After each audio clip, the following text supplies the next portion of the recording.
Pode colocar já, Alexandre?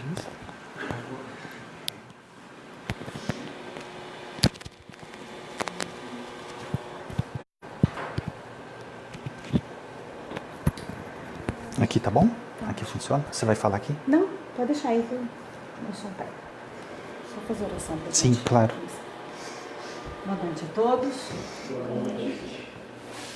É uma alegria, Paulo, de novo, né? Já nosso amigo da casa já, né? Esse tema tão falado nesse mês, né? Sobre o suicídio. Que a gente precisa alertar e alertar várias vezes. Que a gente vê cada vez mais casos acontecendo, né? Queria agradecer a presença de todos. Nós recebemos bastante doações. Os recados, estamos ainda recebendo quem quiser ajudar na festinha, com refrigerante, com pão, salsicha. É só entrar em contato, nós vamos buscar ou trazer aqui, fique à vontade, tá?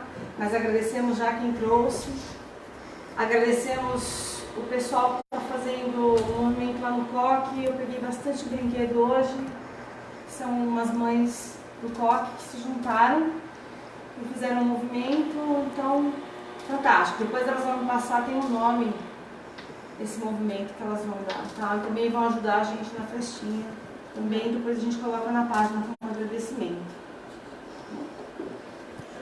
Então vamos respirar fundo, né? Acalmar o nosso coração, elevar o nosso pensamento a Deus, que é nosso Pai, a Jesus, nosso Mestre, aos nossos amigos espirituais que nos acompanham no trabalho da casa, abençoando e nos ajudando, Senhor, a entender sobre o assunto que foi falado hoje, sempre à luz da doutrina espírita do Evangelho de Jesus.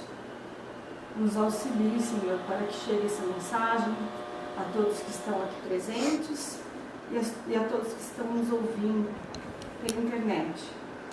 Peço nesse instante que abençoe a todos nós, que a paz e a tranquilidade aqui se instaure, que a gente consiga ter entendimento dessa palavra. Que assim seja. Que assim seja. Obrigado. Boa noite a todos. Que Jesus nos abençoe e nos ilumine na noite de hoje, em todos os dias das nossas vidas. O tema de hoje é uma reflexão a respeito do suicídio, né? Nós estamos aí no Setembro Amarelo, que é o mês onde a gente faz sempre uma reflexão acerca desse tema, né? E não é um tema muito fácil de ser falado, né? Porque falar para espírita sobre a continuidade da vida parece algo meio redundante, né? Mas quando a gente encontra no meio espírita irmãos nossos buscando o suicídio, aí nós precisamos reforçar um pouco do nosso conhecimento, né? Então, eu gostaria de falar desse tema de uma maneira um pouco geral no início e depois dar um enfoque a respeito da doutrina espírita, né? Até falei para o Alexandre que eu ia projetar aqui alguma coisa para a gente, mas aí não tinha certeza se tinha projetor ou não. Eu coloquei aqui umas anotações e eu vou compartilhando com vocês, tá? Então, se a gente procurar nos sites, né, Associação Brasileira de Psiquiatria, por exemplo, nós vamos encontrar algumas estatísticas acerca do suicídio. E diz lá que a cada 40 segundos uma pessoa se mata pelo suicídio. Tá? Então, o que significa isso? Tá? Que a cada 10 minutos, 15 pessoas morrem através ou por meio do suicídio, ou do autocídio, como queira chamar, né? E a OMS, a Organização Mundial de Saúde, ela mostra que nós temos, em média, o número de suicídios, ele oscila em torno de 800 mil de suicídio 800 mil contra apenas 470 mil de homicídios, né? E no Brasil, a estatística de que a cada 1 hora, pelo menos, uma pessoa morre por conta de suicídio e 3 tentaram e não conseguiram. Então vejam, são números alarmantes, preocupantes. E aí, no ano de 2012, foi a referência que eu achei, nós tivemos no Brasil 12 mil suicídios. Tá? Do jeito que a vida está maluca e as coisas estão acontecendo, é muito provável que esse número ele tenha aumentado bastante. Mas pare e pense, 12 mil suicídios por ano é muita coisa, muita gente tirando a própria vida. E a questão é que, como nós estamos no mês de setembro, onde a gente fala e reflete bastante sobre suicídio, essa questão ela era meio que um tabu. Ela ficava durante muito tempo velada por questões familiares. Existe até uma certa ética de alguns órgãos que não divulgam muito esses números de suicídio. E a partir de 1960 para cá, algumas organizações não governamentais, ONGs, passaram a trabalhar e a estudar a questão do suicídio e chegaram aí a números muito alarmantes. E então a Associação Brasileira de Psiquiatria, por exemplo, um de seus membros, no relato que eu li há pouco tempo, dizia o seguinte, que a gente não pode deixar de falar dessa questão, porque ainda a questão do suicídio é falada de forma muito preconceituosa. E ele alerta, como essa associação, que nós precisamos estar atentos a isso, e eu vou comentar um pouquinho disso, porque a maioria dos casos decorrem de problemas mentais. E quando eu falo problemas mentais, não é porque a pessoa é retardada ou louca ou algo do tipo. A gente vai ver que problemas mentais pode ser simplesmente um estresse, um transtorno de ansiedade, a pessoa é muito ansiosa, ou algo que aconteceu na vida da pessoa e desencadeou um estresse pós-traumático, que muitas vezes pode até levar a pessoa a buscar o suicídio. Muito bem, dentro desse contexto, e nós trabalhamos na Casa Espírita, atendimento fraterno, até mesmo pessoas que são voluntárias no CVV, que eu vou comentar daqui a pouco, ou em órgãos que trabalham para ajudar as pessoas. Mesmo no contexto familiar, é muito comum a gente ouvir algumas coisas e não dar muita atenção. Geralmente o problema está lá, a gente precisa prestar mais atenção. Então, vários psicólogos, psiquiatras relatam o seguinte, que nós precisamos estar atentos porque as pessoas elas dão avisos de quando elas vão cometer o ato em si. É só a gente prestar atenção. Então a gente tem que deixar de lado coisas do tipo, quem fala que vai se matar, não se mata. Isso não é verdade. A pessoa falou isso, começa a prestar atenção no comportamento dela, as atitudes, se ela está depressiva, se está buscando álcool, fazendo uso de algum narcótico ou algo do tipo. Presta atenção, tá? Então essa coisa, quem fala que não vai se matar, não se mata, não é verdade. Geralmente a pessoa está implorando socorro, está implorando ajuda nesses momentos, tá? É muito comum também, como no caso da depressão, as pessoas falarem assim, mas a pessoa só quer aparecer, só quer chamar atenção. De novo, não é verdade. Às vezes a pessoa está pedindo ajuda, é que ela não sabe como pedir ajuda. Às vezes ela tem vergonha de falar do ocorrido, ou ela mesma não sabe lidar com aquilo, não sabe trabalhar aquele conteúdo. Tá? Ou ainda coisas do tipo que a gente ouve as pessoas falarem, isso é frescura. Não, não é frescura. Às vezes a pessoa está passando por uma dificuldade enorme. Tá? Bom, outros dirão assim, mas se existe o livre-arbítrio e a pessoa faz o que ela quer, como no caso da traição, não adianta você ficar vigiando, quem quer trair, trai, e você nunca vai saber. E aí usam da mesma analogia. Quem quer se matar, se mata. Não adianta. Não é bem assim. A gente precisa prestar atenção. Tá? Bom, é fato que se a pessoa quiser se matar, ela se mata, sim. Mas a gente tem alguns mecanismos aí que podem muitas vezes ajudar a pessoa e até mesmo reverter o quadro. E uma delas, a gente vai falar daqui a pouco, é o simples fato de ouvir. Colocar os ouvidos à disposição.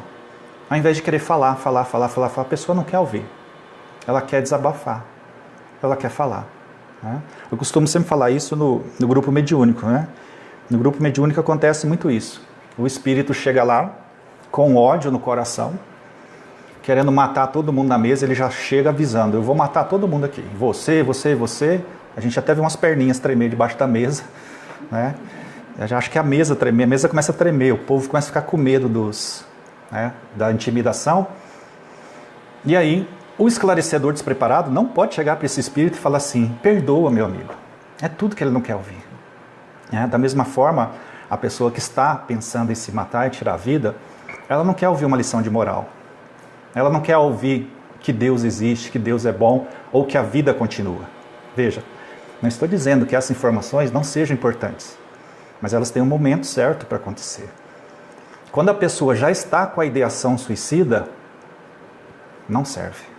Nesse momento, é apoio, é afeto, é carinho, é ouvir, tá? É ficar do lado da pessoa, tentando ajudá-la, sem sermão, sem puxão de orelha. A pessoa não precisa disso nesse momento. Isso só vai piorar a situação. Como o espírito que chega na reunião mediúnica. Ele não quer ouvir que ele precisa perdoar, que Deus é pai, que tem uma lei de que ele não quer saber disso. Ele está com ódio, ele está com raiva. Né? Quem tem dor quer o quê?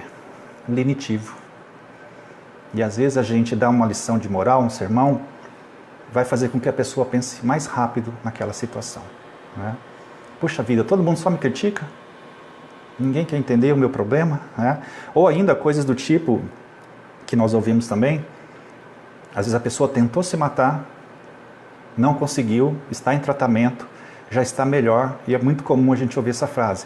A pessoa já melhorou, né? Então ela não vai mais tentar se matar, ela já entendeu.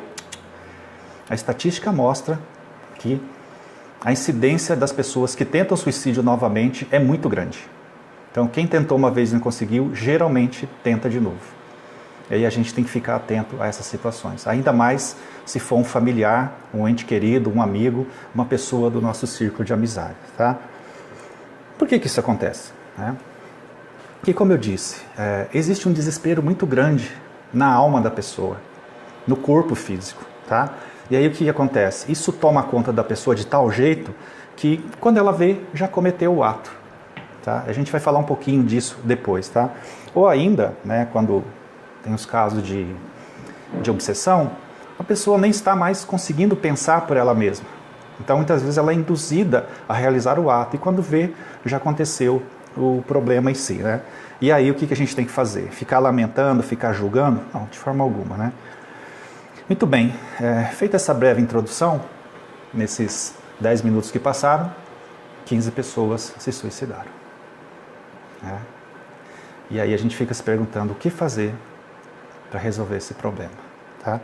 No Livro dos Espíritos, nós encontramos essa temática. Kardec vai trabalhar a questão do suicídio no final do Livro dos Espíritos, nas penas e gozos terrestres, capítulo 1, e no item 6, lá no tópico chamado Desgosto pela Vida, o Suicídio. Quem quiser dar uma olhada depois, são algumas questões que ele trata, notadamente as questões 943 a 957. Essas questões, em primeiro momento, elas parecem ser bastante duras quando a gente lê. Mas é importante falar aqui o seguinte: Kardec não está falando para quem está com a ideação suicida.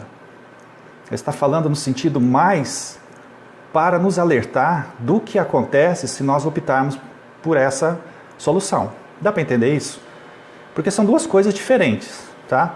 Uma coisa é que nós aqui, vamos supor que somos normais, não estamos pensando em suicídio, então a gente vai entender. E é por isso que a gente sabe que normalmente os espíritas não buscam o suicídio. Por quê? Porque nós somos virtuosos? Já somos seres evoluídos? Não, com medo do sofrimento. Depois que você lê determinados livros, você fala, meu Deus, não vou fazer isso. Né? E é bom que não faça mesmo. Então, os espíritos estão falando aqui, não é para a pessoa que está com a ideação suicida. Né? É mais no sentido de prevenção. E por isso que em alguns momentos os espíritos são bastante duros. Eu vou ler algumas questões aqui, vocês vão perceber isso. Né? Então, Kardec começa assim na questão 943. De onde vem o desgosto pela vida que se apodera de alguns indivíduos sem motivos plausíveis? Né? De vez em quando não dá uma vontade de sumir. Vocês não têm uma vontade de sumir? Assim? Mãe tem muito isso, né? Mãe sempre fala, eu vou sumir. Porque se eu não sumir, não vão me dar valor, etc e tal, né? do mais, né? Então, às vezes, de vez em quando, tem uma crise existencial, a gente quer assumir, a gente quer morrer, né? De vezes, muitas pessoas falando assim, eu quero morrer com esse negócio. Ó, cuidado, né? Às vezes tem uma ideia inconsciente aí. A pessoa não suporta que as coisas não sejam do jeito dela. Ela quer morrer, tá? Aí os espíritos respondem assim, ó. Da onde que vem esse desgosto pela vida? Os espíritos respondem. Efeito da ociosidade. Ociosidade não é preguiça, tá? O ócio é simplesmente ficar com a mente vazia. Da falta de fé e geralmente da saciedade. E saciedade aqui a gente entende aquelas pessoas que têm tudo. Tem dinheiro, tem família, né? E a gente começa a entender que em países muito ricos, o índice de suicídio é alto. Nos países nórdicos, por exemplo. E aí tem alguns fatos, né? Fatores depressivos, clima muito frio, uma vida muito estável, o pessoal não tem problema e se mata. Mas por quê? Falta alguma coisa ali. O que é essa coisa que falta? A gente vai chegar lá daqui a pouco, nesse ponto, tá? Então veja, ociosidade, falta de fé ou saciedade. Mas o que leva a pessoa a se matar se ela tem tudo, basicamente? Será que tem tudo realmente? Do ponto de vista material? Provavelmente. Mas talvez falte uma componente espiritual aí, né? E aí, os espíritos continuam falando, ó, para quem exerce as suas faculdades com um fim útil e segundo aptidões naturais, o trabalho nada tem de árido e a vida se escoa mais rapidamente. Aqui no sentido de que a pessoa se mantém ocupada, mantém a mente ativa e quando ela vê, as coisas já estão passando, os problemas que ela tinha já estão se resolvendo e ela não fica muito focada na dificuldade. E ainda coloca os espíritos, suportam as suas vicissitudes com tanto mais paciência e resignação, quanto mais agem tendo em vista a felicidade mais sólida e mais durável que os espera. Tá? E aí, na questão seguinte, Kardec pergunta, o homem tem o direito de dispor da sua própria vida? Resposta, não. Somente Deus tem esse direito. Tá? O suicídio voluntário é uma transgressão dessa lei. Tá? Então, veja, todas as religiões são unânimes em falar isso, né? Que o suicídio é uma transgressão à lei divina, tá bom? E aí o Kardec pergunta, mas o suicídio não é sempre voluntário? Ou seja, a pessoa escolheu, ela foi lá e tirou a própria vida, não é sempre voluntário? Não é sempre eu que escolho ou a pessoa que escolhe? Resposta, o louco que se mata não sabe o que faz. Então aqui a gente já vê que tem um atenuante. Pessoas com problemas ou desequilíbrios mentais, e quando eu falo pessoas com desequilíbrios mentais, pessoal, estou falando de todos nós, tá? Porque às vezes a gente acha que a pessoa tem problema mental, ela é louca. Não. Uma crise de ansiedade é um problema mental. Você é muito estressado, está com problema mental, né? Então os problemas mentais são muito sutis. Pessoa que é muito neurótica, tem problema mental. E a gente tem preconceito de falar dessas coisas, né? Fala para uma pessoa que você faz terapia, a pessoa vai te olhar e falar, esse cara é maluco, né? Não, eu estou fazendo terapia para não ficar maluco, né? Trabalhando as minhas encrencas, as minhas coisas, tá? Porque ir ao psicólogo é muito bom, tá? A gente descobre um monte de coisas sobre a gente. Muito bem. Existem várias causas que levam as pessoas a buscar o autocídio ou o suicídio, né?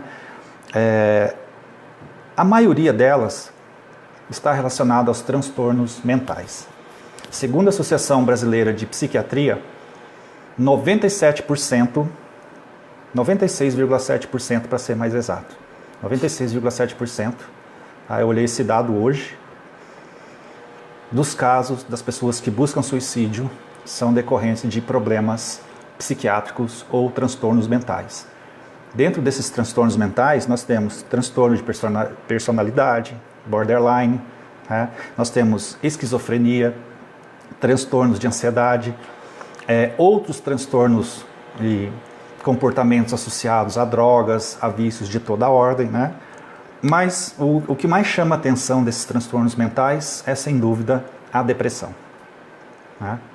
E a depressão, nós precisaríamos aqui de um seminário, de um dia inteiro, talvez, um mês inteiro, para falar da depressão, que não é um problema simples. Também não é frescura, não é para chamar atenção, não é nada disso, tá? A pessoa ou a gente, quando vê, a gente está na depressão. Depressão tem casos simples, tem a depressão moderada e tem a depressão profunda. E essa precisa de ajuda mesmo, né? A moderada também precisa. A simples é essa que a gente sempre está, né? O nível de tristeza, mais ou menos, aquilo que Kardec chamou de melancolia no Evangelho, né? De vez em quando a melancolia toma conta da gente. A gente fica resmungando da vida, do mundo, reclamando do governo. Ontem estava frio, hoje já está calor. E aí a gente fica, né? Nessa coisa, nessa dualidade. Mas muito bem. E a depressão, né, como nós sabemos, ou já ouvimos muitas palestras, estudamos sobre esse assunto, ela pode advir de vários problemas, né? Normalmente tem uma frustração muito grande por trás. E muitas vezes acompanhada de uma tristeza muito grande. E também, muitas vezes acompanhada de uma raiva muito grande, tá? E aí essa depressão, ela pode vir com problemas da infância, ela pode surgir inesperadamente, muitas vezes a gente perde o emprego, um ente querido que se vai. Pasmem vocês, estudando o assunto, eu descobri que até quando a gente aposenta, a gente pode ficar deprimido. Porque quando você aposenta, você meio que perdeu sua identidade. O que eu vou fazer agora? Né? Vou jogar... Exatamente. Aí o que acontece? Eu vou jogar dama na praça, xadrez, vou fazer palestra espírita agora. Né? Então tem muita gente que aposenta e vai se dedicar à doutrina espírita. E aí meio que morre uma parte da personalidade dela e a pessoa às vezes cai num estado depressivo. Né? Não é regra, obviamente, isso costuma acontecer. Casos de doenças graves, né? É relatado na literatura que às vezes a pessoa descobriu que tem um câncer, ela cai em depressão. A pessoa descobriu que está com AIDS, cai em depressão. Né? Então é muito comum, muitas vezes, o quadro piorar quando a pessoa descobre que ela tem a doença, porque eu vou morrer. Né? E ela se assusta com isso. Eu sou espírita e eu me assusto com essas coisas. Né? Às vezes eu vou ao médico e falo, meu Deus, será que tem alguma coisa aqui? Né? E você vê que a nossa fé ali, ela não é aquela fé robusta que a gente sempre fala nas palestras. Né? Na prática, a teoria é outra, né? Eu sempre conto no centro lá esses casos, né? Que a minha fé ela foi testada em todos os níveis, eu falhei em todos os níveis. Um dia que eu fui fazer uma viagem de avião e o avião entrou no meio de um furacão. Estava fora do país, morava fora do país. E naquele momento ali eu lembrei do Chico, naquele episódio do avião, né? E aí o Emmanuel pedindo para ele morrer com a educação, e eu falei assim, mas se o Chico não consegue morrer com a educação, quem sou eu? Né? E eu gritava por dentro, porque eu mantinha a compostura por fora, mas por dentro eu estava assim, tanto é que eu nem me lembro de como que o avião pousou, como que eu saí do avião, até hoje eu não sei como é que eu voltei para o Brasil. E olha só, isso gera um transtorno, pós-evento, né, ou aquele que chamam um estresse pós-traumático. Eu fiquei um bom tempo sem andar de avião.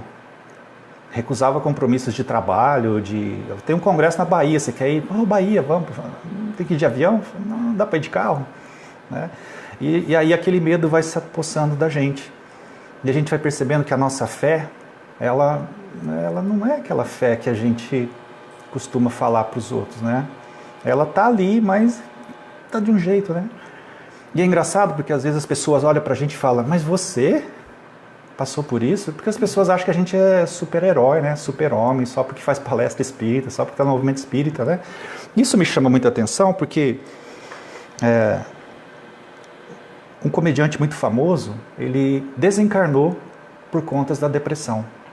E quando eu vi aquilo me chamou a atenção. Eu falei, nossa, mas ele?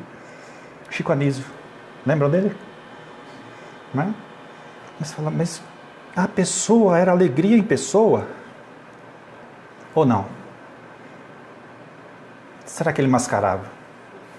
Se escondia através do humor, né? Algo que estava dentro dele. Quantos de nós não fazemos isso? Né? Nos colocamos muitas vezes numa postura de pessoa equilibrada, decente, honesta, não que a gente não seja, mas equilibrada, virtuosa e tal, mas no fundo a gente às vezes está querendo esconder alguma coisa. Outro que me chamou a atenção, não sei se vocês se recordam, Robbie Williams, também um artista hollywoodiano muito famoso, se suicidou. Esse não morreu de depressão, ele se suicidou por conta de uma depressão, segundo os relatos da mídia. Né? E até pouco tempo atrás, não me lembro quanto tempo, acho que não faz 6 meses, mas um chefe de cozinha muito famoso, Anthony Bourdain, não sei se vocês se recordam disso, as pessoas ficaram chocadas porque era uma pessoa ativa, tinha uma vida muito boa aparentemente, etc e tal, se suicidou. Ou às vezes a gente se depara com suicídios de artistas famosos, do rock, alguma coisa do tipo. Tem um monte de casos aí que a gente viu. É claro que alguns deles, talvez, não estou querendo afirmar isso, talvez estejam relacionados ao uso de drogas, entorpecentes, mas há de se pensar por que a pessoa vai buscar essas coisas, né?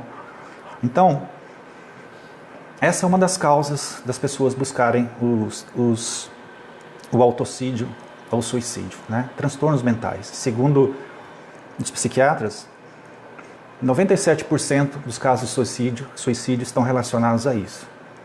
Outros casos, outras causas, perdão. Culpa, né? E a culpa, também precisaríamos de uma palestra inteira só para falar sobre a culpa. Porque normalmente a culpa, ela não é algo do espírito, ela é algo do ego, da minha personalidade. E geralmente personalidades muito rígidas, né? Aquelas personalidades perfeccionistas que acham que não pode errar, que não deve errar, e aí também já acham que os outros não podem errar, não devem errar. Aquilo que Joana de Ângeles chama de culpa narcisística, né? Se eu errar, eu não dou conta. É algo muito grande para mim, né? Outro dia um amigo meu me falou, eu não sei se provavelmente aconteceu, não fiquei sabendo do fato, não recebi nada, mas me contou que uma pessoa religiosa, um pastor, enviou por engano uma mensagem erótica, um vídeo erótico, não sei, no grupo da igreja. Isso acontece, né, pessoal? Às vezes você quer mandar uma mensagem, né? Às vezes você quer mandar uma mensagem né? Seu pai chama Renato, sua namorada chama Renata, e eu, amor, que saudade, vontade de dar um beijo. E o pai fala, nossa, meu filho, minha filha lembrou de mim. Às vezes é para outra pessoa, né? A gente comete ato falho. Mas, segundo o relato que eu ouvi, a vergonha foi tão grande que a pessoa se matou, né? Precisava de tanto. Então a pessoa não querendo admitir que ela pode errar, ou que ela erra, que ela é humana, ou simplesmente um pedido de desculpa, talvez não fosse suficiente para abandar aquela culpa narcisística, algo do tipo, eu não posso errar, né? A minha conduta tem que ser impecável. Não, de forma alguma, né? A gente percebe muito isso em algumas culturas, né? Os samurais antigos lá, eles tinham um código de honra e de ética muito rígido. Tanto é que quando eles achavam que a honra deles tinha sido fraudada ou algo do tipo, eles praticavam o autocídio, chamado harakiri. Não sei se vocês já ouviram falar, né? Que eles enfiavam uma das espadas aqui e cortavam parte do abdômen. Então isso para eles, se matar diante de uma questão desonrosa, era uma atitude louvável, né? E a gente vê também que em muitos desses lugares tem uma cobrança muito grande, né? Se a pessoa não passa num concurso, se ela não vence na vida. Teve uma época que no Japão os índices de suicídio eram muito altos, porque o jovem que não conseguia passar no vestibular ou entrar numa faculdade, ele cometia suicídio. Ele era considerado uma vergonha para a família, né? E ele acreditava realmente naquilo, e acabava cometendo suicídio, né? Muito bem. E aí, no Livro dos Espíritos, Kardec pergunta assim, ó: o suicida que tem por fim escapar à vergonha de uma opção má é tão repreensível como o que é levado pelo desespero? Né? Se naquele avião que eu estava, se eu quisesse me afogar no banheiro antes do avião cair, eu seria considerado um suicídio, né? Mas é um ato de desespero, né? Vamos dar aí um alívio para o Paulo, né? Mas muitas vezes a pessoa que, por vergonha, ela quer escapar de uma ação má, Kardec está perguntando, é tão culpável como aquela que foi levada pelo desespero? Os espíritos respondem assim, ó: o suicídio não apaga a falta, tá? Pelo contrário, com ele aparecem duas em lugar de uma. Aí, olha, os espíritos são bem duros nesse ponto, ó, ou realistas, né? A gente tem que parar para pensar. Quando se teve a coragem de praticar o mal, é preciso tê-la para sofrer as consequências. O que os Espíritos estão falando? Olha, as coisas que chegam para a gente não chegam por acaso. A provação, a expiação chegaram. E aí a gente vai se matar por causa disso? Então o que eles estão falando assim, se chegou, tem algo por trás. Geralmente foi uma atitude equivocada nossa. Então eles falam, bom, se você teve coragem para fazer o mal, você precisa ter coragem para suportá-la também, as consequências disso, né? Deus é quem julga. E segundo a causa, pode às vezes diminuir o seu rigor. Falando que existem atenuantes para o suicídio. A gente vai falar um pouquinho disso daqui a pouco, tá? Outra causa interessante é a questão da rebeldia, tá? O que é a rebeldia? É exatamente isso. É a não aceitação dos impositivos da vida na nossa existência, tá? Muitas vezes a gente está dentro de uma situação, de um processo kármico, que no primeiro momento parece muito duro para a gente, né? Mas como as leis divinas elas são justas, e nós sabemos que não existe o acaso, então nós sabemos que estamos dentro de um quadro perfeitamente justo e, acima de tudo, amoroso. Porque Deus, na sua infinita bondade e como o melhor pedagogo que existe, nos coloca numa situação para que dali saia um aprendizado, não simplesmente para punir o indivíduo. Então, muitas vezes, os indivíduos se revoltam com o contexto reencarnatório onde eles estão inseridos. Não aceita a família que tem, às vezes não aceita o próprio corpo que tem, né? A ditadura da beleza mostra isso, a pessoa às vezes está com o corpo assim, o assado, aí ela quer se enquadrar num padrão da moda, da televisão, da mídia, etc. e tal. E aí começam as fugas psicológicas, começamos a nos neurotizar com essas coisas, tá? Em consequência disso vem outro item, que gera no indivíduo muita raiva. E aí o indivíduo vai guardando aquela raiva, não sabe trabalhar aquela raiva. Por quê? Porque diante da rebeldia tem sempre um processo de frustração. Né? Eu não consigo chegar lá, eu não consigo ser desse jeito, eu não consigo atingir meus objetivos, e a pessoa vai se frustrando. E aí surge essa raiva em decorrência de tudo isso que nós falamos. Pela culpa, às vezes, que sentiu, né? Por se tornar alguém rebelde perante as leis da vida e não conseguir se enquadrar, tá? E também pela frustração de não conseguir atingir os seus objetivos. Tanto é que muitas vezes os quadros depressivos, eles têm todas essas características. Rebeldia, raiva, frustração e tristeza. Põe tudo isso num pacote e chacoalha que você tem um processo depressivo, né? E a depender da quantidade disso, ela vai ser menor ou maior, tá? E também os processos de suicídio, aqui entra um item talvez mais específico, mas Joana de Ângeles e alguns espíritos dizem que muitas vezes é um ato egoístico. Um ato egoístico que tem por trás o móvel da vingança. A pessoa quer ferir quem ficou. Duro isso, né? A pessoa quer ferir. No livro O Céu e o Inferno, Kardec avalia um caso desse tipo, onde o amante se matou para gerar culpa na pessoa que ficou. Tá? E eu já vi alguns casos parecidos. A pessoa vai lá, comete suicídio, deixa uma carta, jogando a culpa no outro, ou na família, ou em todo mundo. Né? Então olha só que desespero da pessoa, né? Fizeram uma série, né? Tem uma série, exatamente. Vou falar dela daqui a pouco. O 13 Razões, né? 13. Então vejam, tem também um processo de vingança, onde a pessoa quer se matar para atingir os outros, né? E como diz o Divaldo, ele fala assim, olha, as pessoas até vão ficar tristes no primeiro momento, mas passado o velório, passado o negócio ali, o povo vai tomar o sorvete deles, vai cuidar da vida. E a gente que optou pelo suicídio vai ficar sofrendo do outro lado, que é o que a gente vai falar daqui a pouco, né? Das consequências do autocídio. Tá? Outra causa que está por trás do suicídio é também o processo obsessivo. E eu acredito aqui que estou falando para a maioria do pessoal espírita, né? E quem é espírita sabe disso. Quem não é espírita pode procurar depois na internet, né? O que é a obsessão? Obsessão é a influência de um espírito, geralmente, na nossa conduta. Tá? E aqui é importante falar o seguinte, né? Deus deixa que o obsessor chegue? Deus deixa. Tem um espírito me atormentando, me obsidiando. Deus deixa? Deixa, não deixa? Por que ele deixa? Porque normalmente não fiz coisa boa lá atrás. Alguma encrenca eu tenho com esse espírito.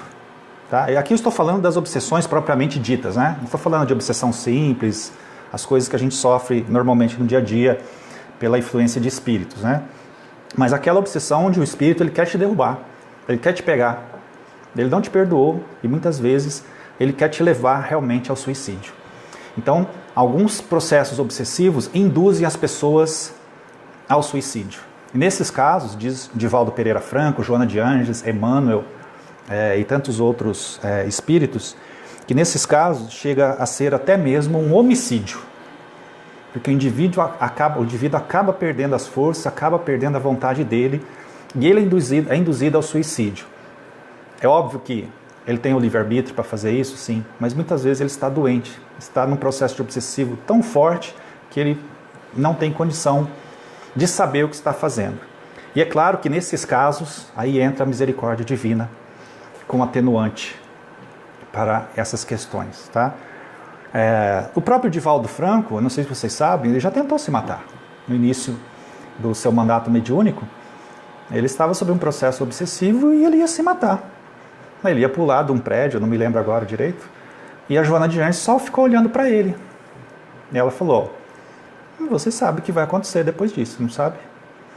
E ele parou e falou assim, sim, mas eu não valho nada. Aquela história que a gente tem do vitimismo, etc e tal, né? A pessoa está... Exatamente. E ainda mais com o espírito falando, né? Você não vale nada, lembra o que você fez? E aí começa a jogar na nossa tela mental as coisas equivocadas que nós fizemos. E pessoal, nós fizemos coisa errada. De verdade. Por isso que a bênção do esquecimento da reencarnação, ela é fantástica. Porque se a gente ficasse lembrando disso o tempo todo, nós enlouqueceríamos. De verdade. Tá? Então Divaldo tentou se matar. Outro palestrante espírita muito famoso agora é o Rossandro. Rossandro Klinger também tentou suicídio. Ele conta numa palestra dele que ele abandonou a doutrina, abandonou tudo, ele começou, né, e de vez em quando ele chegava na sacada do prédio dele e ficava olhando para baixo, tentando se matar. Né? Até que um dia, no centro espírita, alguém chamou ele e falou, olha, não faça isso. Você é importante para a gente está do seu lado, a gente está te ajudando. E aí quando ele foi descobrir, lá tinha um processo obsessivo. Um espírito lá que tinha um problema com ele, que o estava induzindo a buscar o suicídio. Né? Muito bem, então a obsessão, ela também pode induzir o indivíduo a buscar o suicídio. Tá? E é importante falar aqui que normalmente depressão e obsessão são duas coisas que caminham muito juntas, uma da outra. Tá? Quem está obsidiado, às vezes pode estar deprimido também, quem está deprimido pode estar obsidiado. Tá? Geralmente essas coisas caminham junto. Mas eu queria falar, talvez, da causa principal que gere tudo isso. Transtornos mentais, depressão, ansiedade, rebeldia, raiva, desgosto pela vida, etc. e tal. Essa causa principal se chama vazio existencial. Né? O que leva os indivíduos a esse desequilíbrio? E quando eu falo indivíduos, estou falando de todos nós. Né? O vazio existencial, e aqui eu estou me pautando na obra de André Luiz, de Joana e de Emmanuel para falar isso, ele gera um sentimento de impotência perante a vida. Né? Às vezes as pessoas até brincam, você fala assim, eu sinto um vazio aqui dentro. Aí a pessoa fala, é fome. Ele fala, é fome mesmo, é fome, mas não é fome de comida. Tanto é que quando a gente põe comida aqui, não resolve. Né? Então esse vazio existencial que existe em nós, nos faz entrar num processo meio que neurótico. Tá? A gente sente o vazio, sente que falta alguma coisa, como eu comentei no início. Né? Às vezes a pessoa tem saciedade, tem dinheiro, tem comida, tem roupas, tem emprego, tem família, mas ela se mata. Ou ela não é feliz. Por quê? Porque tem um vazio existencial dentro dela. Né? Então veja, e muitas vezes não compreendendo essa situação, a gente tenta preencher esse vazio. Como é que a gente tenta preencher esse vazio? Com drogas, com comida, com sexo, com jogos e hoje em dia com o Facebook, com o Instagram, com o WhatsApp. Vocês acham que não? Mas isso gera prazer, né? Vocês acham que a pessoa usa a droga por quê? Porque dá uma sensação de satisfação, né? Então, quando ela usa a droga, a maconha, a cocaína, seja lá o que for, ela tem prazer. Ela se sente viva, ou ela se sente adormecida, não sei. É uma fuga psicológica, né? Para aliviar o vazio. Então, ela tenta preencher aquele vazio com isso. Alguns outros buscam a comida. E aí come. Sensação boa, né? Porque, pessoal, comer é bom, não é? É bom, comida é bom demais, não é bom? Claro que é. Chocolate é bom, a gente sabe que é bom, né? Mas tudo que é demais acaba nos fazendo mal. Então a gente tem que começar a buscar o equilíbrio nessas coisas. Mas aí a gente vai ao shopping e gasta, compra, faz um monte de compra. E aí dá aquela sensação de preenchimento. Até vira a fatura do cartão de crédito. Que aí vem de novo o vazio existencial, a depressão, e você fala, ai meu Deus do céu, aí você vai, vou comprar mais agora. Então começa a perceber que é um círculo vicioso, tanto da comida, da droga, do sexo, dos jogos, né, das redes sociais, etc. Tá? E é óbvio que isso gera no cérebro sensações de prazer. Ninguém está dizendo isso, mas o que acontece? Essa sensação de prazer, e aqui eu estou citando agora o Rossandro, que ele fala muito bem desse assunto, dessa parte, diz o seguinte, essa sensação de prazer que ela está ali, ela é falsa. Por isso que dura pouco. Ela não é verdadeira. Ela é diferente daquela sensação quando a gente é útil a alguém. Quando a gente cumpre com o dever. Como diz os Espíritos, felicidade, né? É a consciência tranquila pelo dever retamente cumprido. Porque isso dá saciedade, isso é perene, isso é constante. Quando a gente faz artifícios dessa maneira, de droga, sexo, comida, etc., a gente está enganando o nosso cérebro, pior, o espírito, que não vê ali saciedade nenhuma. Quem vê essa saciedade é o ego. O que é o ego? A nossa personalidade. Então eu, Paulo, gosto de chocolate. Quando eu estou meio triste, eu vou lá, mando chocolate. Mas o espírito gosta de chocolate? Quem gosta de chocolate é o Paulo, como eu estou. O espírito gosta do quê? Da caridade, do amor ao próximo, de fazer o bem, de fazer as coisas retas. Né? Estão conseguindo entender a analogia? Então, para preencher esse vazio existencial, a gente tem que atender ao pedido do espírito ou do self, e não do ego. Tá? Toda vez que a gente falsear o problema, a gente cai num círculo vicioso, cai num processo depressivo, de angústia, de neurose ou algo do tipo. Tá? E aí, a gente entende, obviamente, que as pessoas que optam muitas vezes por tirar a própria vida, por não conseguir preencher esse vazio e cair em todos esses complexos que nós comentamos, em todas essas situações, o que o indivíduo está querendo, o que ele está buscando ali? Está querendo matar o corpo ou a dor? Ou tentar suprimir esse vazio? Ele está querendo fazer exatamente isso. Tá? Então a maneira que ele encontra, que ele entende, é aniquilando o corpo. Tá? É a maneira correta? Não. Mas naquele momento para a pessoa é. Daí é importante a gente não julgar. Jamais cair em julgamentos. Ou ficar pensando, nossa, mas era espírita e ele sabia. Sim, sabia. Né? A gente espírita sabe um monte de coisa e faz um monte de coisa errada, não faz? Vocês fazem coisa errada também, né? Por favor, não me façam me sentir mal aqui, que só pensar que só eu faço coisa errada. E quando eu falo coisa errada, obviamente, não é sair por aí batendo as pessoas, nada disso, né? Mas num pensamentozinho, assim, alguma coisa, né? Às vezes julgamentos que você não queria ter, mas teve, e está tudo bem, porque somos humanos, né? Isso faz parte. Então o indivíduo, ele não quer matar o corpo, ele quer matar a dor, o sofrimento pelo qual ele está passando. E aí Leon Denis ele faz uma consideração muito interessante, ele diz assim, no entanto, ao tentar matar a dor, o que é perfeitamente compreensível, ele acaba caindo num sistema de tortura para consigo mesmo. Porque a morte não elimina a dor, não elimina o sofrimento. Dessa maneira, obviamente. né? E aí quais são as consequências do suicídio? Que nós sabemos. Sofrimentos atrozes no mundo espiritual. É essa tortura que Leon Denis está falando, né? Existem vários livros que relatam como é que é a situação da pessoa que buscou o suicídio no mundo espiritual, tá? Tem o Vale dos Suicidas, que nós ouvimos já da literatura. Existem os umbrais, onde os indivíduos são jogados muitas vezes por suicídios indiretos. Eu vou comentar um pouquinho disso, né?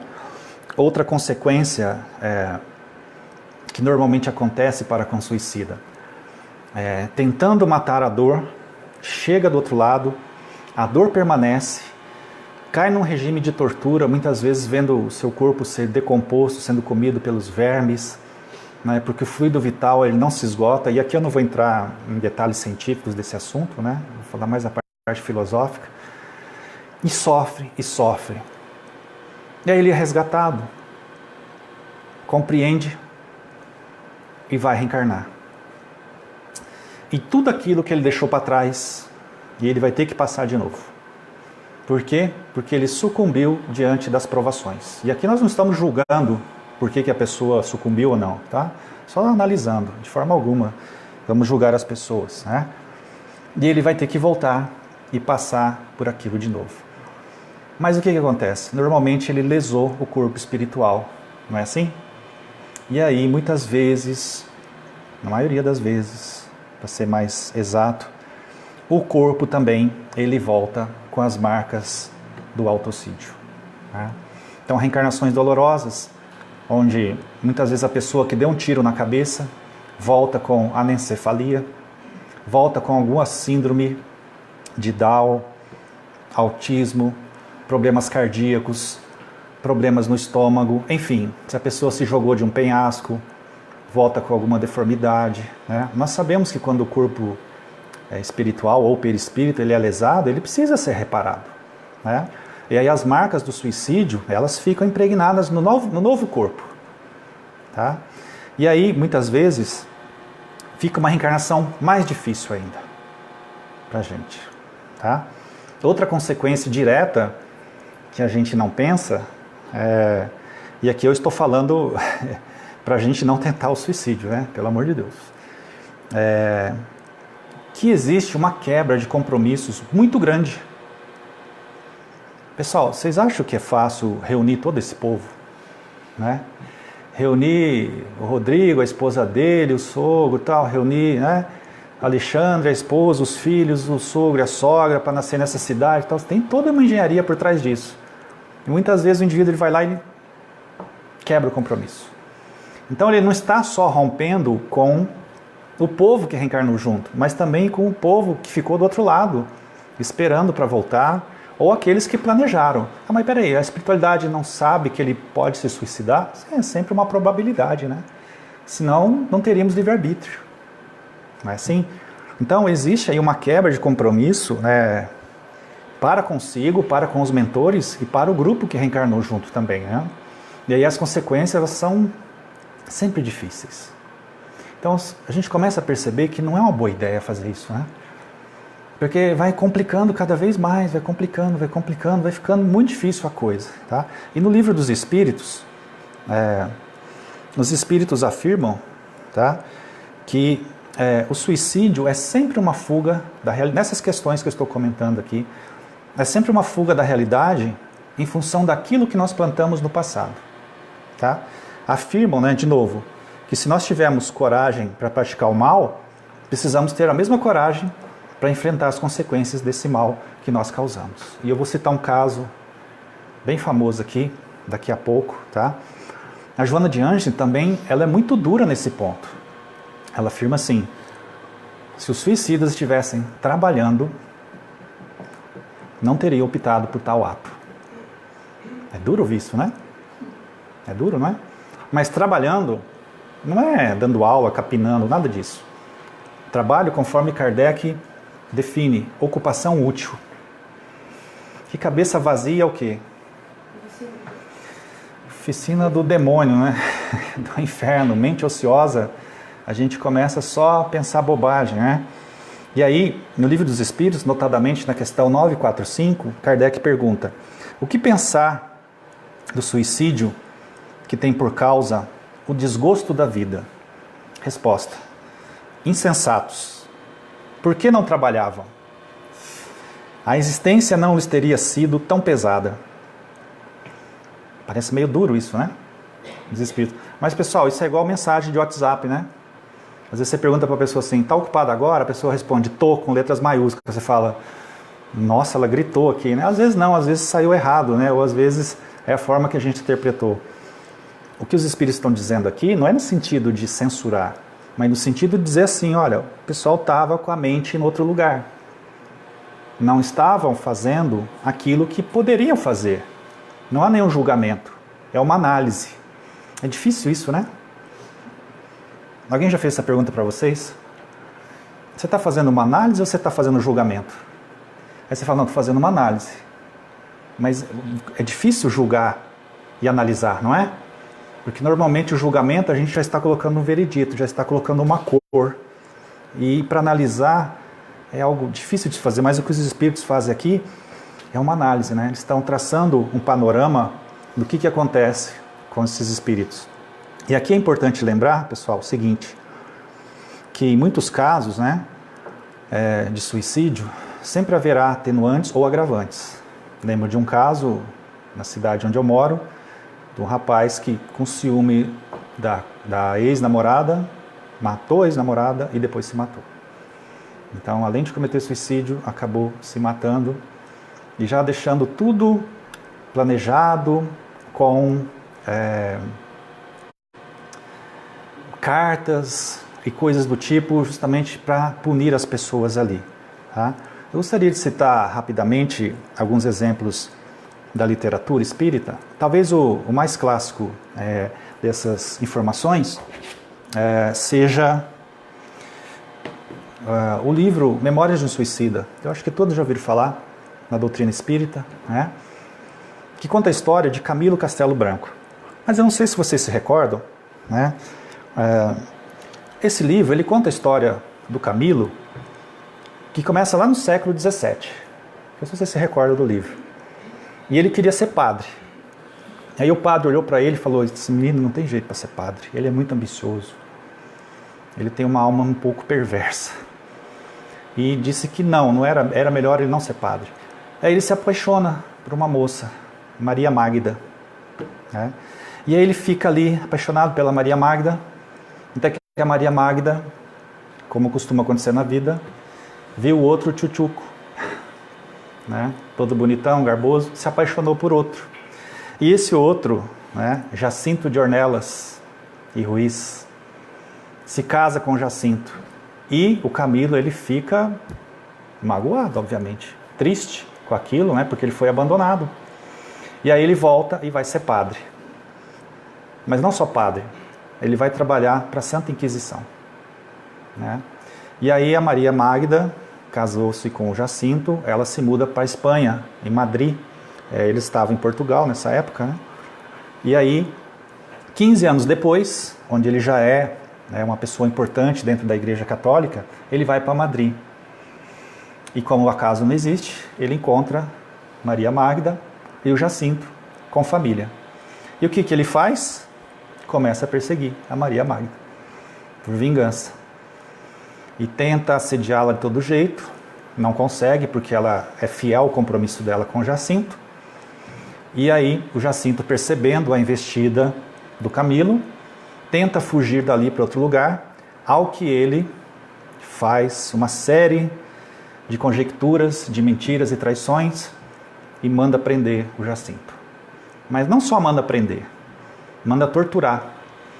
Arranca as unhas, quebra os punhos, põe fogo na sola do pé, bate, deixa sem comida, sem água. E a esposa, preocupada, Maria Magda, vai até o Camilo e pede para que ele tenha compaixão, misericórdia, onde ele faz um acordo com ela, que se ela se entregasse para ele, ele libertaria o marido. Ela sucumbe e aceita para libertar o marido.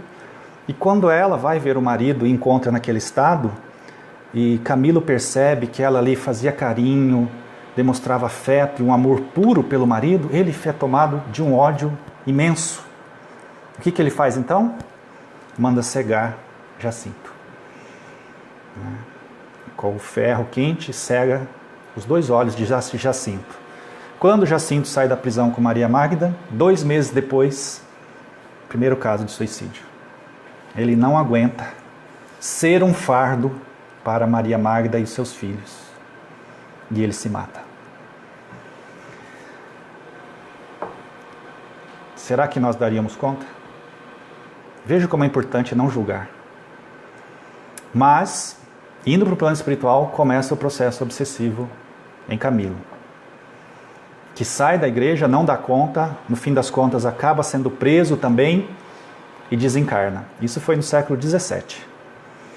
Nesse período, Camilo vai reencarnando, vai resgatando, até que, na última encarnação, ele vai ter que passar pela expiação da cegueira.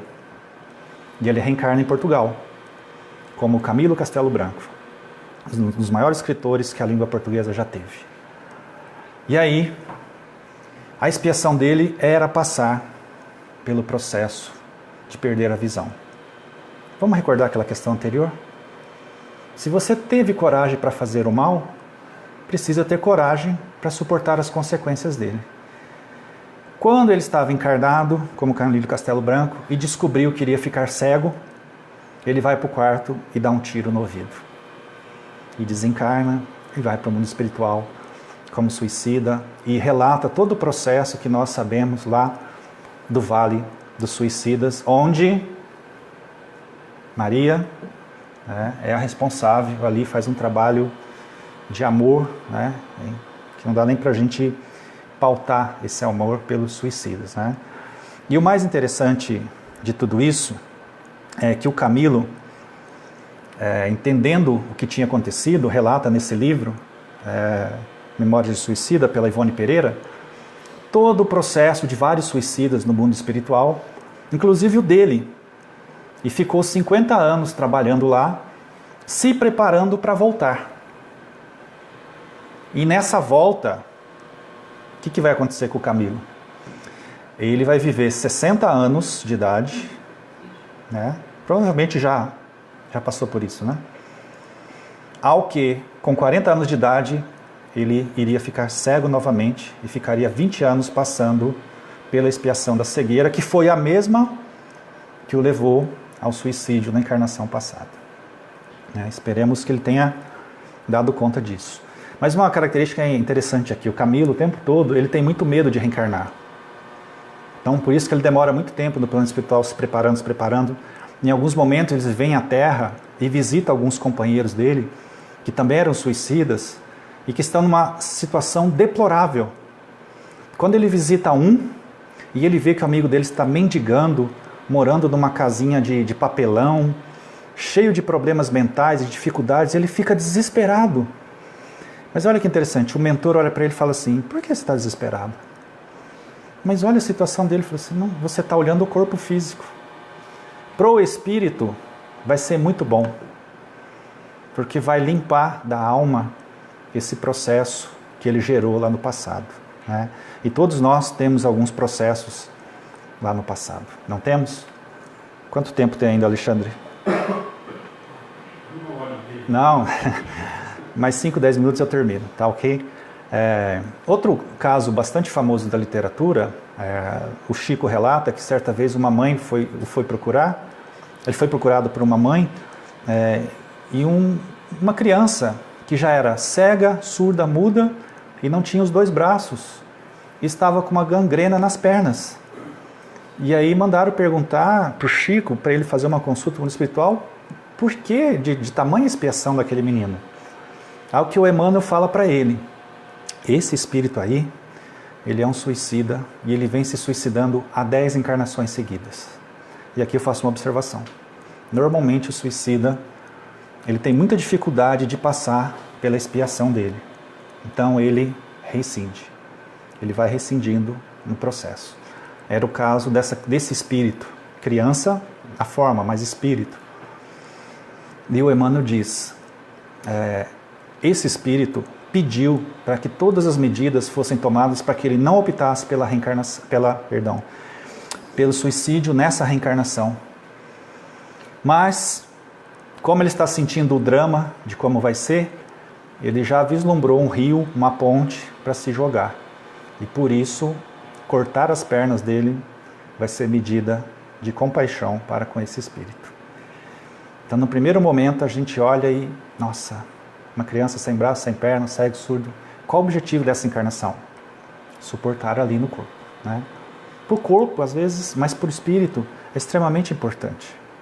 Judas se suicidou. Provavelmente qualquer um de nós se suicidaria, se mataria naquele processo.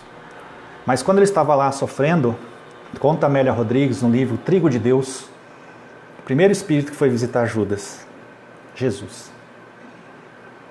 Assim que desencarnou, foi visitar Judas, falando: eu estou contigo, não se aflija, você vai passar por algumas reencarnações dolorosas, mas eu vou estar do seu lado o tempo todo. Perdoando e entendendo que o suicídio é um ato de desespero. A pessoa não está bem. Ninguém opta por esse tipo de atitude se está bem. Tá? A série que passou recentemente na TV, que tem sido um alerta muito interessante, as pessoas começaram a buscar mais as questões de suicídio, em inglês chama 13 Reasons Why, uma tradução livre, 13 razões para por quê, ou para se perguntar por quê. A série é muito boa, ela só tem um problema, ela culpa todo mundo. Ela culpa todo mundo pelos problemas da pessoa. E aqui é interessante porque nós precisamos olhar que a série fala de abuso sexual, fala de bullying. Essas coisas precisam ser vistas, obviamente.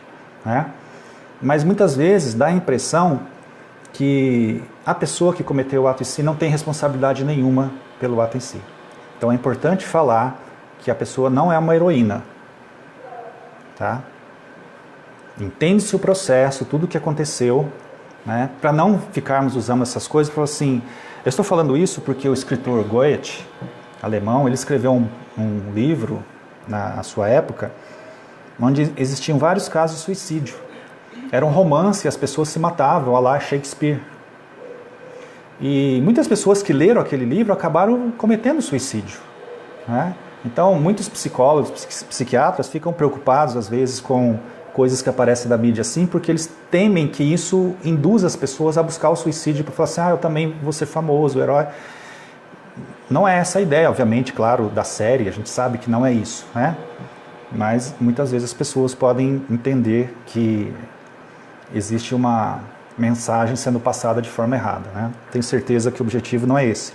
Mas o que a gente depreende da série é que ali a gente vê que o materialismo e a falta de Deus acarreta um problema muito grave nas pessoas, nas dificuldades que elas têm de enfrentar ali as coisas do dia a dia da vida moderna. No livro O Céu e o Inferno, se alguém quiser procurar depois, Kardec traz vários relatos na segunda parte, em Exemplos, capítulo 5, onde ele fala de suicidas. Então ele fala de vários tipos de suicidas, mas mostrando principalmente como eles se sentiram do outro lado. O arrependimento, a dor e o sofrimento que eles passam do outro lado, e mostrando muitas vezes que eles querem trazer uma mensagem para quem ficou, para não optar por essa solução, que ela é enganosa, que ela realmente vai gerar muita dor e sofrimento em todos nós. Já indo para o final da nossa conversa, nós estamos falando de suicídios diretos, mas existem os suicídios indiretos também, não é? O ódio, a mágoa, o rancor que nós guardamos dentro de nós, o comer mal, o comer demais ou de menos, o dormir demais, o dormir de menos, o trabalhar demais, tudo isso vai cansando o nosso corpo físico e aí, como dizem os espíritos, o André Luiz, a gente acaba caindo no suicídio indireto e acaba partindo daqui antes do nosso tempo previsto. Tá? Kardec pergunta, na literatura tem um exemplo clássico disso, no livro Nosso Lar, André Luiz ficou 8 anos no umbral. E o que ele ouvia dos espíritos lá? Suicida, suicida. Ele falou, mas eu não me matei. Ao que Clarencio explica para ele. Você bebia, você fazia isso, você tinha aquilo. Aí ele foi percebendo que todos esses processos, os vícios em geral que ele tinha, né, acabaram encurtando a vida dele e ele foi considerado um suicida indireto. No Livro dos Espíritos, Kardec pergunta, na questão 952, o homem que perece como vítima do abuso das paixões, que, como sabe, deve abreviar o fim, mas as quais não tem mais o poder de resistir, porque o hábito as transformou em verdadeiras necessidades físicas, comete um suicídio? Que é mais ou menos isso, né? Ou seja, o homem que se tornou escravo das suas paixões, dos vícios, das drogas, da bebida, da comida, do sexo em geral, tá? Ele comete suicídio? Os espíritos respondem, é suicídio moral. Não compreendeis que o homem, neste caso, é duplamente culpado? Há nele falta de coragem e bestialidade. E além disso, o esquecimento de Deus. Que difícil, né? A gente ouve uma coisa dessa e fala, meu Deus. Muito bem. Finalizando então a nossa conversa, é importante no tratamento e na prevenção do suicídio, a gente tentar suprimir essas causas que nós comentamos, depressão, transtornos de personalidade, culpa, rebeldia, raiva, mas principalmente aquela que nós comentamos do vazio existencial, né, que é a principal causa. E isso só é conseguido, né, pela conscientização de Deus em nossas vidas. Veja que esse discurso que eu estou fazendo, ele não serve para quem já está com a ideação suicida. A pessoa não quer ouvir isso. Você precisa de Deus, ela não quer ouvir isso. Tá? Essa pessoa, ela precisa do nosso carinho, do nosso afeto, do nosso respeito, da nossa compreensão. Esse discurso é para nós que não estamos pensando nessas coisas. Ou se está nascendo ali essa ideia, já tirarmos do nosso campo psíquico. Né? Gostaria de sugerir, né, um livro que se chama A Busca por Sentido, um psicólogo no campo de concentração. Esse livro é a base da teoria de Viktor Frankl, que é a logoterapia, onde ele coloca, né, a busca do homem, do ser humano, da criatura humana, o homem, a mulher, na busca de sentido existencial.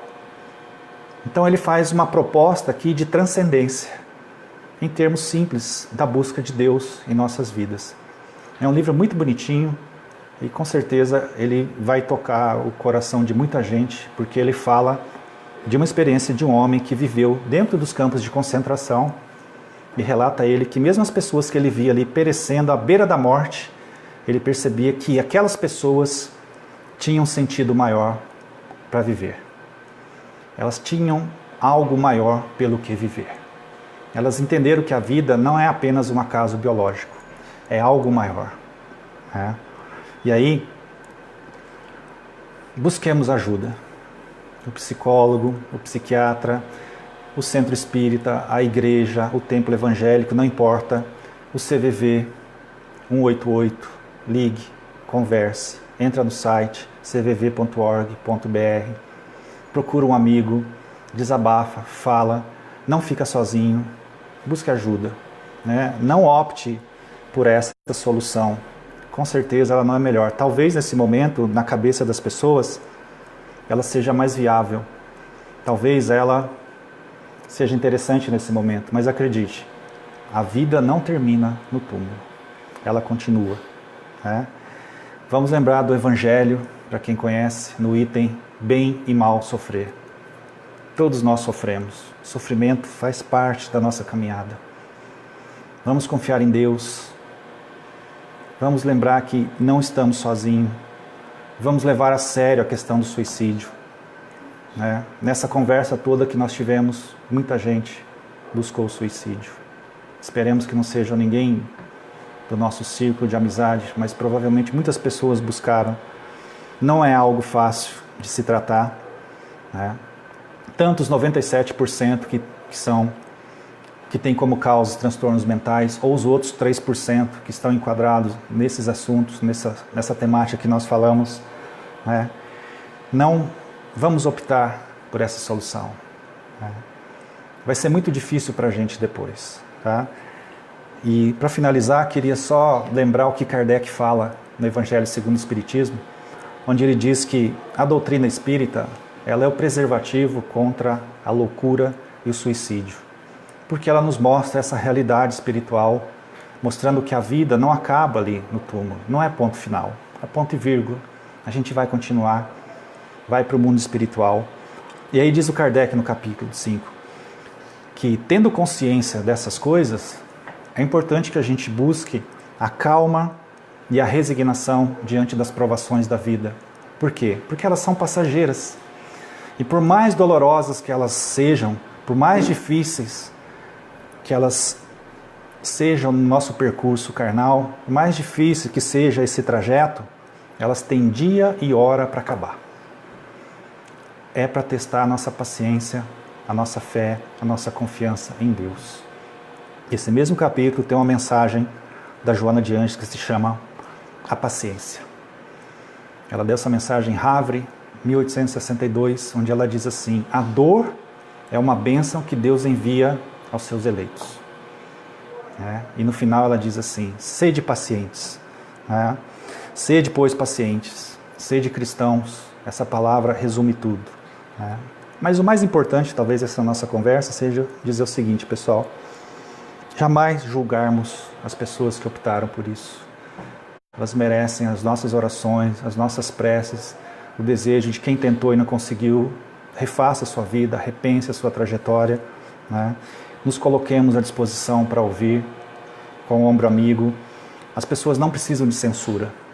A gente não sabe o que elas passaram, a gente não sabe como são os bastidores das vidas dessas pessoas.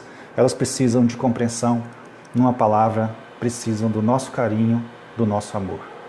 Muito obrigado pela paciência de vocês, que Jesus abençoe a todos nós, que assim seja.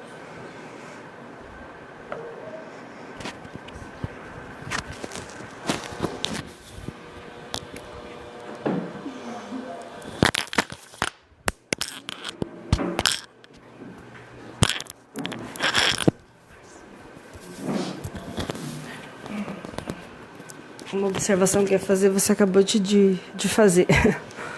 Sejamos ajuda, né? Sejamos ajuda.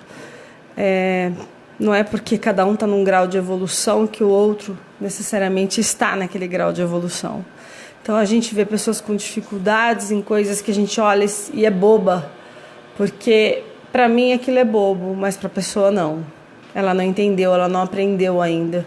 Então a tolerância e a paciência faz parte disso, de tentarmos sermos ajuda. E também, como Paulo disse, a não crítica, né, que não leva a nada, se não é construtiva, ela não leva a nada. A destrutiva a gente pode guardar para a gente mesmo e tentar transformar em oração. E eu acho que para a gente colocar em prática hoje, por exemplo, nós que estamos aqui vendo, ouvindo, e mesmo quem está participando pela internet, de uma maneira de ajudar, que todo mundo conhece alguém que passa por um momento de depressão, tristeza, ou mesmo pensamento suicida sem que a gente saiba. É pegar este vídeo que foi tão esclarecedor e tão cristão, tão amoroso, um assunto difícil, e compartilhar. Não precisa marcar as pessoas. Ou fala em off com esse seu amigo: olha, assiste aquele vídeo. Uma palavra faz toda a diferença.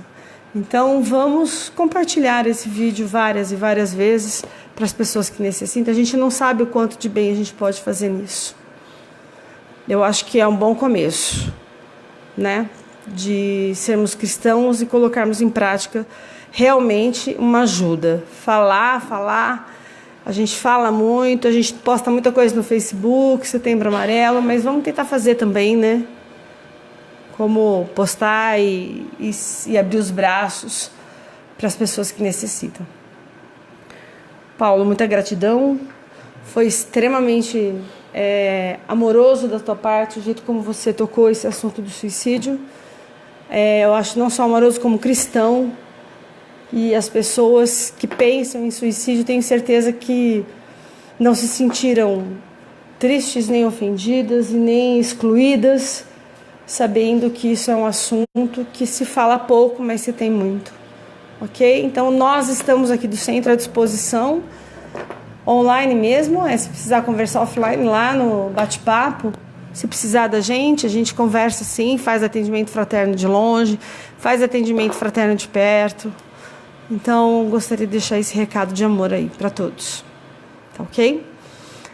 Então, vamos agradecer mais uma vez a inspiração toda dessa palestra, dos nossos amigos espirituais aqui presentes. Que essa paz, que essa mensagem de amor chegue também às pessoas que nos ouvem, às pessoas que estão em desespero, às pessoas que tiveram parentes que se suicidaram. Que Jesus leve a cada um o conforto, o alívio.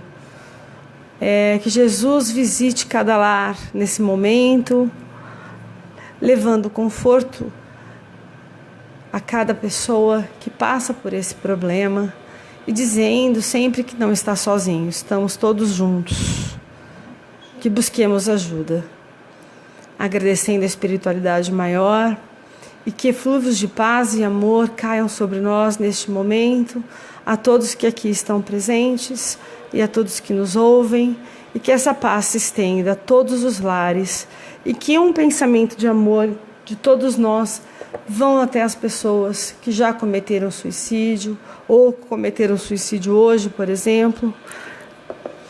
Que a espiritualidade amiga tenha misericórdia e que a oração alcance eles e que seja realmente um refrigério para o seu espírito. Que assim seja. Convido a todos, tem paz depois da palestra, então fiquem à vontade.